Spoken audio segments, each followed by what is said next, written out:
परमेश्वर के नाम की स्तुति हो। मैं परमेश्वर का धन्यवाद करता हूं आज सवेरे के समय में वचन बांटने के लिए अवसर दिया। साथ ही साथ मैं WCDC का भी धन्यवाद करता हूं कि दैनिक वचन कार्यक्रम के द्वारा आपके साथ वचन बांट सकूं। आइए हम मिलकर गीत गाएंगे और प्रभु की स्तुति करेंगे।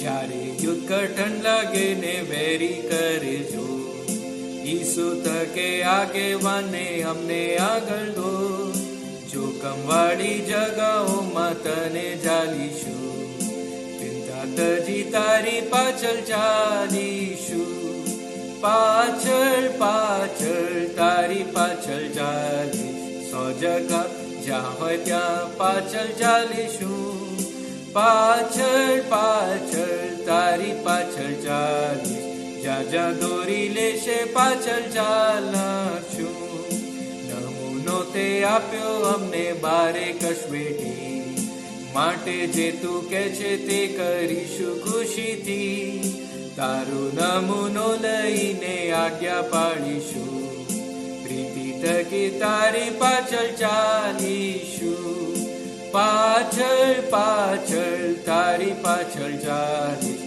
100 જગા જ્યાં હોય ત્યાં પાછળ ચાલીશું પાછળ પાછળ તારી પાછળ ચાલીશ જ્યાં જ્યાં દોરી લેશે પાછળ ચાલશું જ્યાં જ્યાં દોરી લેશે પાછળ ચાલશું। आइए हम प्रार्थना करें। स्वर्गीय पिता परमेश्वर, हम आपका धन्यवाद करते हैं इस सवेरे के समय में वचन मनन करने के लिए आपने अवसर दिया। इस समय को आप अनुग्रहित करें, पवित्र आत्मा के द्वारा आप हमें अगुवाई दे, आप हमसे बातचीत करें, वचनों के द्वारा आपकी इच्छा को प्रकट करें, कोई भी रुकावट ना आने पाए और आपकी महिमा हो। ये प्रार्थना सुनने के लिए धन्यवाद हमारे प्रभु यीशु के नाम से, आमेन आमेन। परमेश्वर के नाम की स्तुति हो। जैसे हम बाइबल में पढ़ते हैं, बाइबल हमें परमेश्वर के बारे में ऐसा परिचय देता है कि वो करुणा करने वाला और दया करने वाला परमेश्वर है।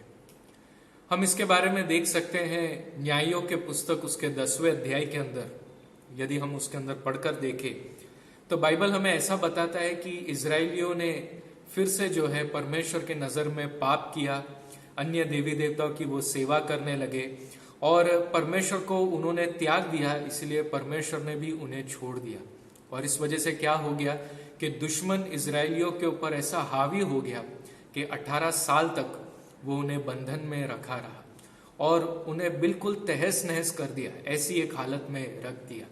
इतना ही नहीं, दुश्मन ने यर्दन को पार कर कर इजराइल के कई जगहों को उन्हें हड़पना शुरू कर दिया। और उस समय बाइबल हमें ऐसा कहता है 9वें कलम के भाग से कि यहां तक कि इजराइल बड़े संकट में पड़ गया। फिर वचन कहता है, तब इजरायलियों ने यह कहकर यहोवा की दोहाई दी, हमने जो अपने परमेश्वर को त्याग कर बाल देवताओं की उपासना की है, यह हमने तेरे विरुद्ध महापाप किया है। उन्हें पश्चाताप हुआ, परमेश्वर की मदद मांगने के लिए आए, परंतु परमेश्वर ने उन्हें कैसा उत्तर दिया। परमेश्वर ने इजरायलियों से ऐसा कहा कि क्या जो अलग अलग जातियां उनके ऊपर चढ़ाई करने आए थे या अंधेर करने आए थे और तुमने मुझे दोहाई दी थी, तब मैंने तुम्हें उनके हाथ से भी नहीं छुड़ाया था। और फिर परमेश्वर ऐसा कहते हैं, तो भी तुमने मुझे त्याग कर पराये देवताओं की उपासना की है, इसीलिए मैं फिर तुम्हें न छुड़ाऊंगा। ये एक बहुत ही भयंकर बात इजराइल के सामने आई कि इस बार परमेश्वर इस प्रकार कहते हैं कि वे इनकी मदद करने नहीं आएंगे।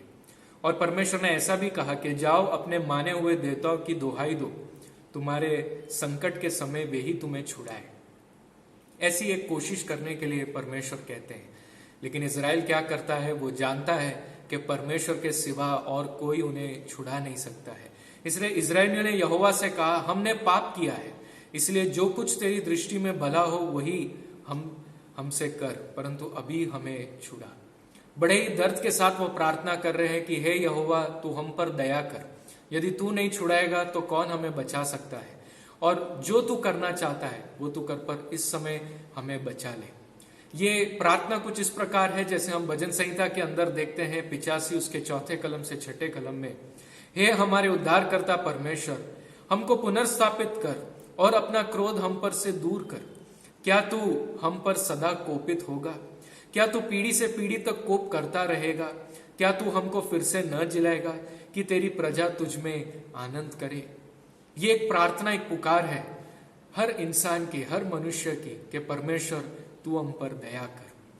और इसी भजन संहिता के अंदर बाइबल हमें 106 उसके 43 से लेके 45 वचन में ऐसा कहता है, बारंबार परमेश्वर ने उन्हें छुड़ाया, परंतु वे उसके विरुद्ध युक्ति करते गए और अपने अधर्म के कारण दबते गए। पाप के कारण इजराइल दबता गया। परमेश्वर उन्हें छुड़ाता था पर फिर भी वे पाप में गिरते थे। 44वां कलम कहता है, तो भी जब जब उनका चिल्लाना उसके कान पर पड़ा, तब तब उसने संकट पर दृष्टि की और उनके हित में अपनी वाचा को स्मरण कर कर अपनी अपार करुणा के अनुसार तरस खाया। हालेलुया। परमेश्वर इतनी बड़ी करुणा करने वाला परमेश्वर है कि जब भी उन्होंने पुकारा वो फिर भी अपनी वाचा को याद कर कर उनकी मदद करने आए। तो इस न्याय के पुस्तक में क्या हुआ, उसके 16वें कलम में जब हम इस 10वें अध्याय के 16वें कलम में पढ़कर देखते हैं, बाइबल ऐसा कहता है, तब वे पराये देवता को अपने मध्य में से दूर कर कर यहोवा की उपासना करने लगे। इजरायलियों ने जो कुछ पाप था, जो कुछ बुराई थी, वह सब छोड़कर परमेश्वर की उपासना करने लगे और वह यानी कि परमेश्वर इजरायलियों के कष्ट के कारण खेदित हुआ। परमेश्वर ने जब देखा कि इजराइल सुधरना चाहता है और इनके ऊपर दुख पे दुख है, बाइबल ऐसा कहता है परमेश्वर सहन नहीं कर पाया कि ये लोग इतना दुख उठा रहे हैं। आज भी परमेश्वर हमसे ऐसा प्रेम करता है। प्रभु यीशु के द्वारा वो प्रेम हमारे जीवन में ऐसा प्रकट करता है। बाइबल हमें ऐसा कहता है, पहला यूहन्ना उसके 4 अध्याय 9 और 10 कलम में, जो प्रेम परमेश्वर ने हमसे रखा है वह इससे प्रकट हुआ कि परमेश्वर ने अपने इकलौते पुत्र को जगत में भेजा कि हम उसके द्वारा जीवन पाए। प्रेम इसमें नहीं कि हमने परमेश्वर से प्रेम किया, पर इसमें है कि उसने हमसे प्रेम किया और हमारे पापों के प्रायश्चित के लिए अपने पुत्र को भेजा। बाइबल यह कहना चाहता है कि परमेश्वर आज भी हमसे ऐसा ही प्रेम करता है, अपनी वाचा को याद करता है, और इसीलिए उस प्रेम के कारण उसने अपने पुत्र यीशु मसीह को इस जगत में भेजा ताकि हम उस पर विश्वास कर पाप में से बचा लिए जाए। मेरे भाई और बहनों, क्या आज आपकी भी पुकार, आपका भी रोना, आपका भी दोहाई देना यह है कि परमेश्वर एक बार फिर तू हम पर दया कर? बाइबल हमें कहता है परमेश्वर करुणा करने वाला और दया करने वाला परमेश्वर है। हालेलुया। और उसके प्रेम का चिन्ह ये है, उसका प्रेम का दर्शाना ये है कि उसने अपने पुत्र को भेजा है ताकि हम जब इस भ्रष्ट संसार में फंसे हुए हैं, हम इसके पाप में से, इसके बंधन में से छुड़ा लिए जाए।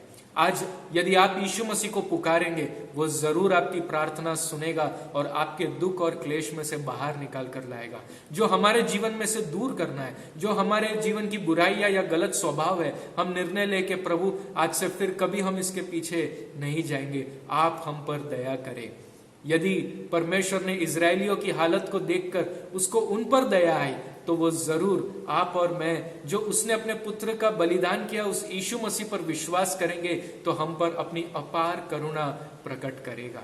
इन वचनों के द्वारा प्रभु आपको आशीषित करे। आइए हम प्रार्थना करें। Hallelujah, hallelujah. स्वर्गीय पिता परमेश्वर, हम आपका धन्यवाद करते हैं, आज सवेरे के समय में वचन से मनन करने के लिए आपने अवसर दिया। हम प्रार्थना करते हैं हमारे सभी श्रोताओं को आप स्पर्श करें, अनुग्रहित करें, सारे पापों को क्षमा करें और हमें छुड़ाए और बचाए। प्रभु जी, हम विनती करते हैं परमेश्वर, आज के दिन में जिनका जन्मदिन है और जिनके विवाह के सालगिरह है, उन सभी को आप अनुग्रहित करें, उनका ये नया वर्ष आशीषित हो जाए। हम प्रार्थना करते हैं हमारे देश के लिए, हम प्रार्थना करते हैं हमारे देश को आप छुड़ाए, बचाए प्रभु जी, और आपकी करुणा को प्रकट करें यीशु मसीह के नाम से। आमेन, आमेन। प्रभु आप सबको आशीषित करे। धन्यवाद।